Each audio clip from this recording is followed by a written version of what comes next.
Ukiona unaishi ni kibali cha Mungu kwenye maisha ya kwako, na aliko kusudi la kuwepo kwako. Sasa kuna mambo utakayojibu, mambo ya jana utakayojibu mbele za Mungu. Kuna mambo utakayojibu leo mbele za Mungu. Wale waliokwisha kuachana na siku hizo hawana cha kujibu kuhusu jana. Siku zao ziliisha huko katikati huko. Wale ambao hawapo leo hawana cha kujibu kuhusu leo, wala hawana cha kufanya kuhusu leo, ila wewe umeongeza mambo fulani katika hesabu zako ambayo utatoa hesabu za kwake. Kwa hiyo hesabu zako mbele zake. Kwa hiyo ni kibali cha Mungu kuwepo, lakini tukiwepo tunafanya nini? Sasa unapaswa kujua cha kufanya nini ukiweko duniani. Amen.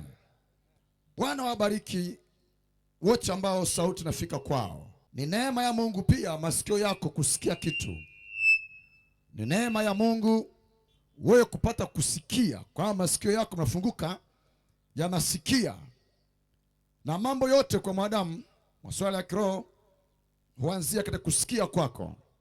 Sasa nini unasikia kingekuwa na matokeo gani, au na matokeo gani, madhara ama faida gani kwa kile ambacho unakisikia? Lakini hongera wewe ambaye leo unasikia maneno ya Mungu ndani ya wiki hii nzima. Nitoe shukrani zangu nyingi kwako na kukupongeza unaposikia popote ulipo, nyumbani kwako, karibu na viwanja ama mbali, pale sauti inakufikia. Fungua masikio yako vizuri uweze kusikia kile ambacho Mungu amekileta kutoka mbali kukufikia hapa. Haleluya. Watu wa Mungu tumshangilie Bwana vizuri. Watu wa Mungu tumshangilie Mungu vizuri.